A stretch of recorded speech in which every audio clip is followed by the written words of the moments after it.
ઇન્ડી ગઠબંધનમાં ડખા, કેજરીવાલ ચૂંટણી પહેલા કોંગ્રેસને પાડવાના મૂડમાં કર્યો મોટો દાવો। દિલ્હીના પૂર્વ મુખ્યમંત્રી અને આમ આદમી પાર્ટીના રાષ્ટ્રીય સંયોજક અરવિંદ કેજરીવાલ ચૂંટણી પહેલા કોંગ્રેસને પાડવાના મૂડમાં લાગે છે, ત્યારે રવિવારે દાવો કર્યો છે કે અગાઉની કોંગ્રેસ સરકારમાં દિલ્હીમાં કલાકો સુધી વીજ કાપ રહેતો હતો। તેમણે ફેબ્રુઆરીમાં યોજાનારી દિલ્હી વિધાનસભાની ચૂંટણી પહેલા સૌથી જૂની પાર્ટી પર પ્રહારો કર્યા છે। આપ અને કોંગ્રેસ રાષ્ટ્રીય સ્તરના વિપક્ષ ઇન્ડિયા જૂથમાં 2 ડઝનથી વધુ ઘટકો છે। કેજરીવાલે કહ્યું કે 10 વર્ષ પહેલા લોકોએ મને મુખ્યમંત્રી બનાવ્યો। તમે મને શિક્ષણ ક્ષેત્રની સુવિધામાં સુધારો કરવા કહ્યું અને મેં તે કર્યું। જ્યારે કોંગ્રેસ સત્તામાં હતી તો 8-10 કલાક વીજ કાપ રહેતો હતો, પરંતુ હવે લોકોને ઇન્ટરનેટ અને જનરેટરનો ઉપયોગ કરવાની જરૂર નથી। અરવિંદ કેજરીવાલે સપ્ટેમ્બર મહિનામાં મુખ્યમંત્રી પદથી રાજીનામું આપ્યા બાદ સૌને ચોંકાવી નાખ્યા હતા।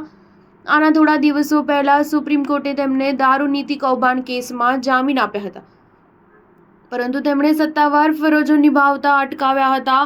નિર્ણય વિશે જણાવતા આપ સંયોજકે કહ્યું કે તેઓ લોકો પાસેથી પ્રામાણિકતાનું પ્રમાણપત્ર ઈચ્છે છે અને ચૂંટણી પહેલા કોઈ પદ સંભાળશે નહીં। જ્યારે ડિસેમ્બર 2013માં આપે કોંગ્રેસના બાહ્ય સમર્થનથી દિલ્હીમાં સરકાર બનાવી હતી, જેમાં કેજરીવાલ કોંગ્રેસના દિગ્ગજ નેતા શીલા દીક્ષિત પછી મુખ્યમંત્રી બન્યા।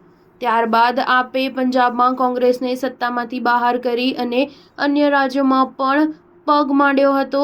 આપ કથિત રીતે એ પણ આરોપ લગાવે છે કે ભાજપ વિરોધ મતને કાપે છે, જેનો સીધો ફાયદો ભારતીય જનતા પાર્ટીને થાય છે। જો કે જુલાઈ 2023માં તેમણે 2024ની લોકસભા ચૂંટણીમાં ભાજપની આગેવાની હેઠળના શાસક નેશનલ ડેમોક્રેટિક એલાયન્સને પડકારવા માટે ભારતીય રાષ્ટ્રીય વિકાસ સમાવિષ્ટ જોડાણની રચના કરવા માટે સાથે વિરોધી પક્ષો સાથે હાથ મિલાવ્યા। સ્ટાર ન્યૂઝ 7 હંમેશા સચ્ચાઈની સાથે।